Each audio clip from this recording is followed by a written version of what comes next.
Hello YouTubers, this is Demon0981 again, and bringing you another video. This time it's going to be something a little different. Now, if you remember what I said in my last video about mentioning a certain Nickelodeon show that was cancelled after 2 seasons.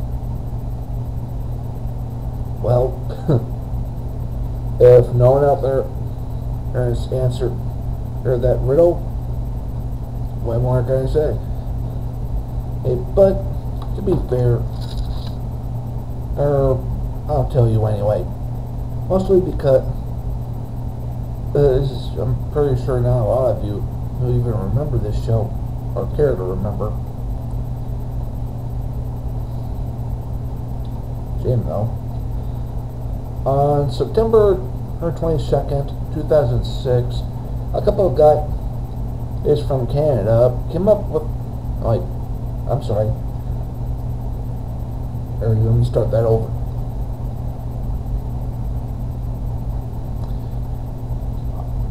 September 22nd, 2006, a new Nickelodeon show that was aired all the way from the Great White North. With only 5 main voice actor / puppeteers. Canada brought at the world a new show named Mr. Meaty. And to give you a taste of what I mean, here's the intro.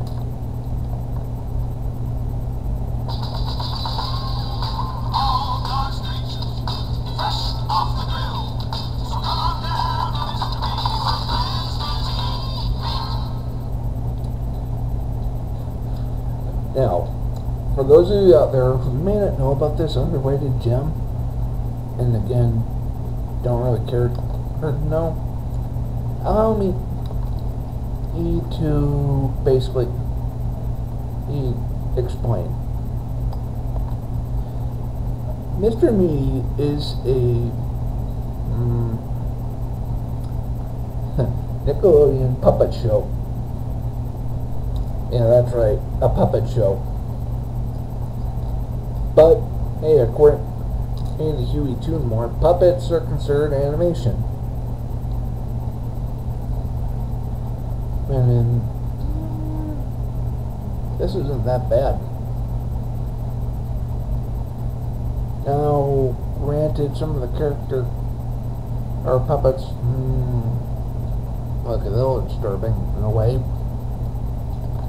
It is worth talking about. Our 2 main characters are Josh Redgrove and Parker Dinkelman. Yeah, I just realized something.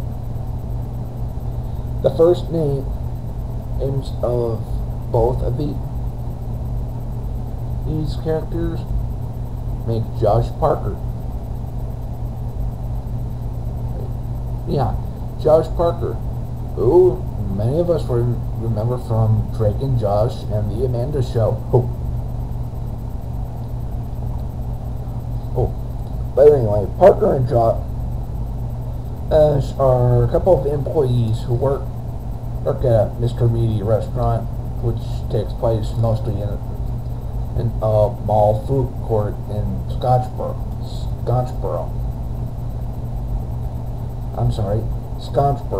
Which is supposed to be a parody of Scarborough, Ontario, Canada. The show has a lot of interesting episodes. I will say that.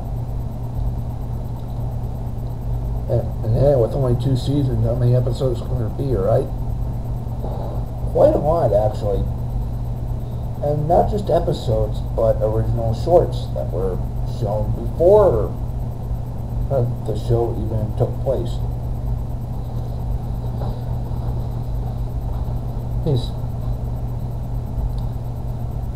Now, the best way I can describe the situations Josh and Parker get themselves into is not of the ordinary. I mean, apart from the usual teenager dilemmas like popularity and stuff like that, there's supernatural and paranormal, well, things that occur.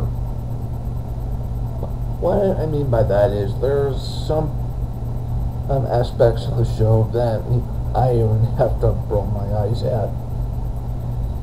Like, for one, in season 1, there's an episode entitled Original Sin. And this is actually a flashback episode that takes place even before the show. How Parker and Josh actually came to work at this place. And the original manager, Michael Meyer VI, or Wink, used to actually run the place. And as it turns out, it was founded by this guy named Edward Carney, who was pretty much a psycho, I'm guessing. Wink's family, apparently, they must have froze him or tried to get rid of him because he was such a bad guy. And we know this because, as in the episode, Parker and Josh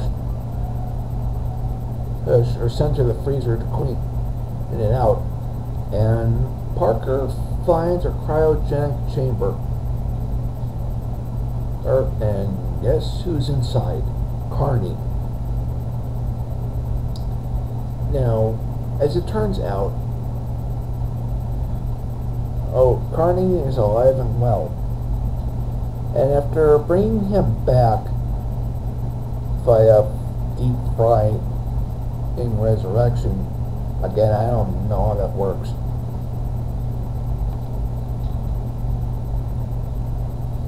If you're cryogenically frozen.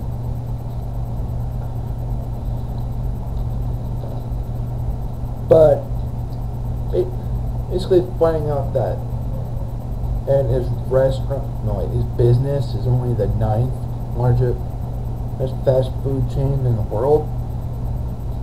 Carney fires Wink and puts the boy to work in re-innovating the place. By that, I mean not following the usual restaurant rules. Well, like safety and sanitation, that junk. Like, if a burger has maggots, don't throw it away. Instead, fry it up. Again, that's what's going on in the episode. Feeling that the place doesn't seem like the same, even though they've only worked there for a day, they talk Carney into hiring Wink back. And of course, since Carney's basically evil, Wink does not want his job back. This is until Carney brings up something really shocking. It turns out Wink's great grandfather signed a contract that states that he used to work beside Carney forever, and when he dies, the right goes to his firstborn son. And you know where this is going. But because Carney has a few trust issues, he embeds Wink with a control chip. Yeah, an electric chip up on the back of his head. And whenever Carney pushes this particular button on his wheelchair, Wink gets an electric shock. And thus ends that episode.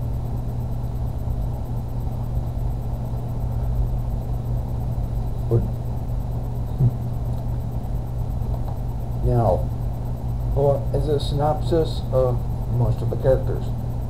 First, let's start with Josh and Parker. If there's a list of the laziest characters of any show, Josh Redgrove would be around the top 5. Mordecai and Rigby from regular show would probably be around 2 or 1, and probably Squidward further down. But basically, all Josh is looking for her working dating with Mr. Meaty is picking up female customers and of course getting paid. Like many of this guys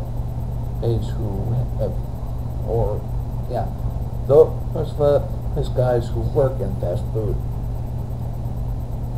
excluding myself, of course.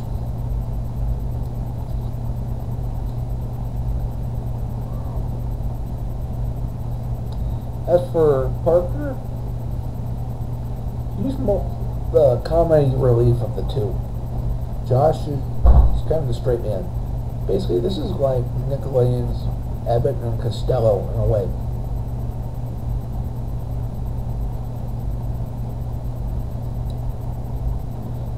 And well, Josh only cares about picking up girls and getting paid. Parker just likes to have fun. And actually takes advantage of does pretty well at his job, which is like SpongeBob cooking. And however, there are a few quirks with Parker that I have to bring up.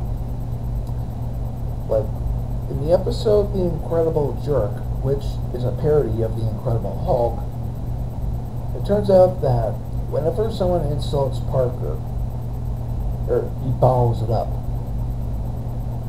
When in past episodes we see him get mad when he's insulted right away.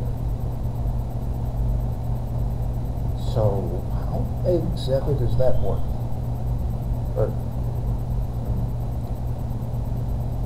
But anyway, when he's pushed to his limit, after a customer abuses him with insults, even insulting his cooking, and to top it off, he turns into a Hulk-like version of himself. But unlike the Hulk, which smashes everything in his path, he insults everybody.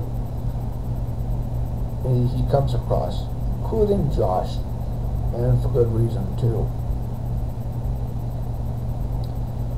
There is another episode that I find pretty funny, and that is the episode Buffalo Burrito, which is probably the first episode, I'm guessing.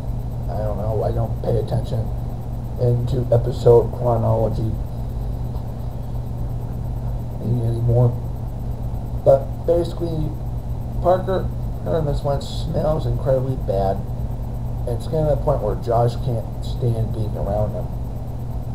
And while everybody's trying to tell him, just tell Parker that he stinks, and Josh can't because you remember there's the last time and he told Parker something about himself.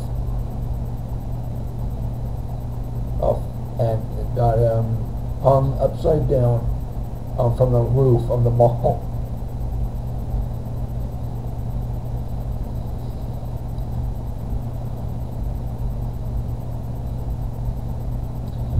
And basically, Parker, being oblivious as he is, can't figure out why Josh is avoiding him. Maybe that's because this dude really needs to shower. Well, then again, you're mostly in the kitchen and in a grill or a deep fryer, so I guess that's kind of normal. But there's one episode that I find kind of interesting and also disturbing. And I found it after what? Touching, I think, one of these current and scary childhood memories or moments. And it's the episode Mooch Master P. Now it's Parker becomes a leech and basically he mooches food off of everyone. And how he does it is pretty funny. In a way. First he mooches off Josh just for just a bite of his meatball sandwich. And instead he takes like 90% of it. It's like, oh, come on. And I know I'm not some sort of horrible. Then Josh gives him the idea of mooching off other people. Again, he mooches 90% and of other people's food, which includes the security guard's donut, a girl's grapes, another girl's burrito. In fact, I gotta bring that one up too. Oh, he says he can check the burrito to see if it's cat or dog because it's from a Mexican restaurant. Yeah, this is before the whole PC thing. And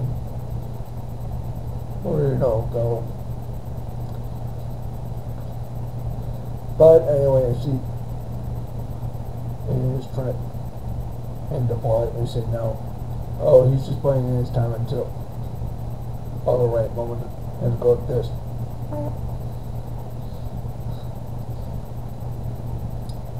And it gets to the point where Parker accidentally eats, purposely eats, a raw burger and becomes infected with a tapeworm. And you can't figure out how come every single time he tries to eat something, it disappears.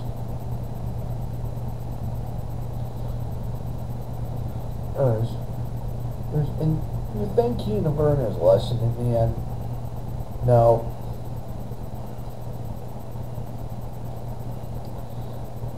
Now for the other characters. There's the security guard, Doug, which I actually find a lot more entertaining than Parker, just by the way he speaks and acts.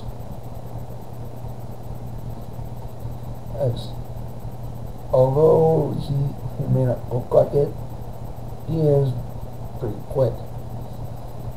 And they're evident a few times where he's proven very useful, in a way. In one episode, he basically fought a bunch of zombies. He tried to sumo wrestle Josh and Parker.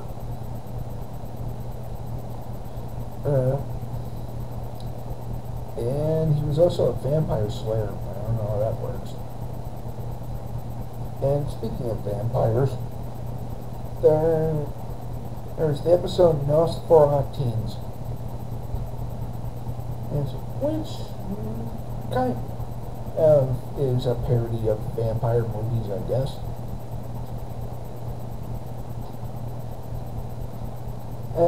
And yes, this one does follow the rules of the old vampires.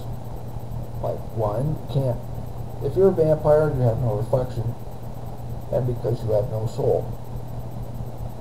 Two, you can't enter a building without being invited.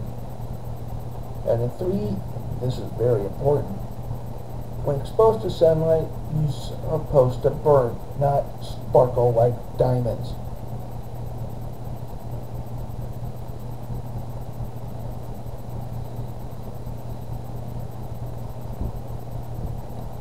And as well as shapeshift into bats. But of course, the only thing Parker and Josh can't do while they are vampires partners that they probably should do is suck blood. You know, there is one episode I do find and really sympathetic. And that's the episode where Parker gets, it's a package, and that turns out going to be a baby Yeti. And as Parker explained, and while Josh was hitting on a girl like he usually is, Parker was watching Asian TV, where he came across a commercial for Yeti babies. And they're not like Furbies, apparently. They are actual Yetis. Now, with that being said, I have a couple of questions. One, does this mean there really are abominable snowmen in this universe? If there are two, and this goes back to number one, how exactly did they get the babies? Were they orphaned, or did they snatch them away from the parents? Again, it's never answered.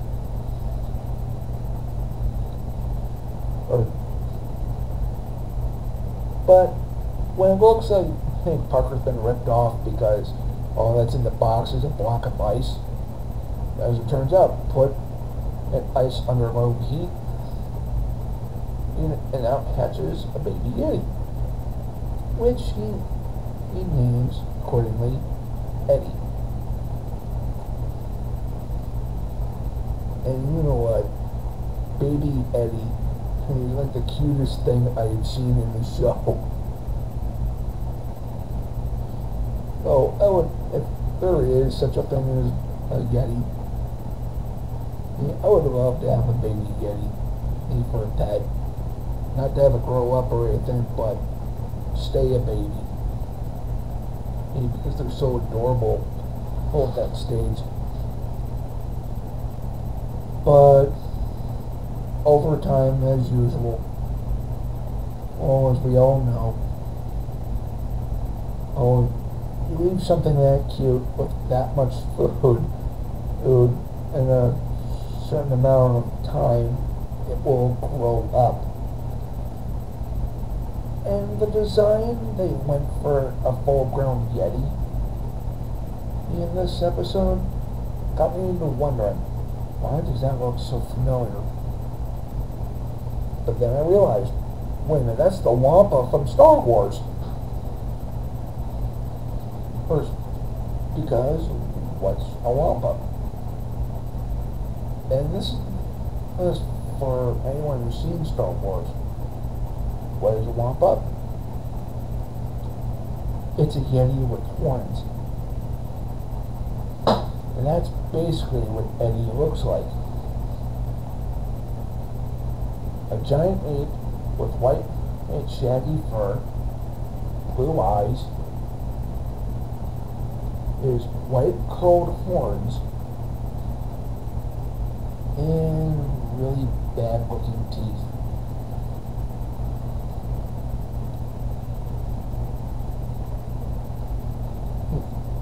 And at the end of the episode, Parker decided to send Eddie back to the Himalayas, seeing as Eddie can't handle the climate when he's fully grown, apparently.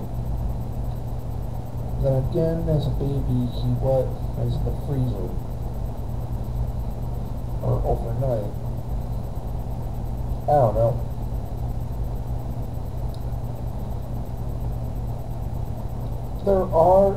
There's some good things about this show. I can't really explain them exactly, but there are. Unfortunately, though, in 2009, the The show is canceled due to low ratings. And it's receiving a, I guess, 4 points. Now, let me look. Well, usually I can find it better.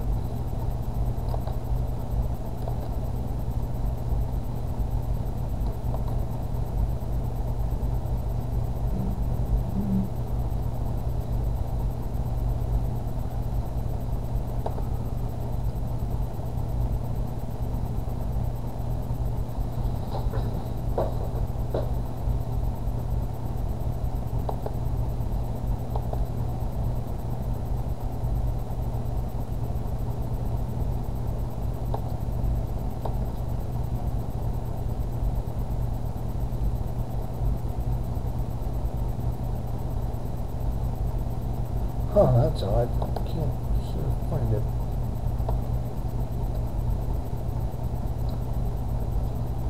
Oh well, never mind.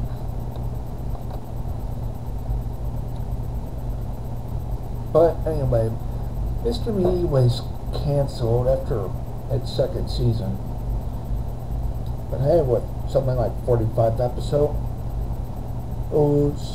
2 specials, a bunch of shorts and promos.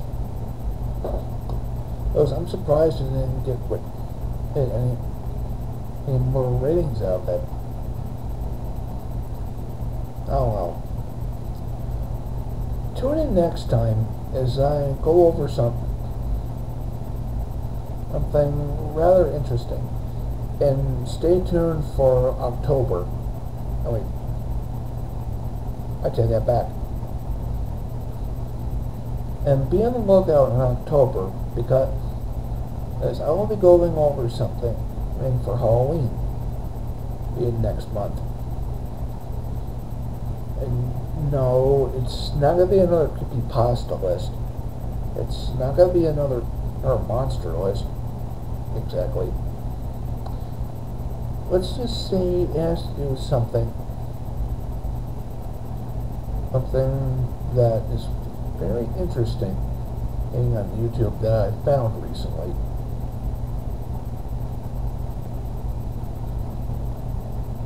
Until then, this is the M981.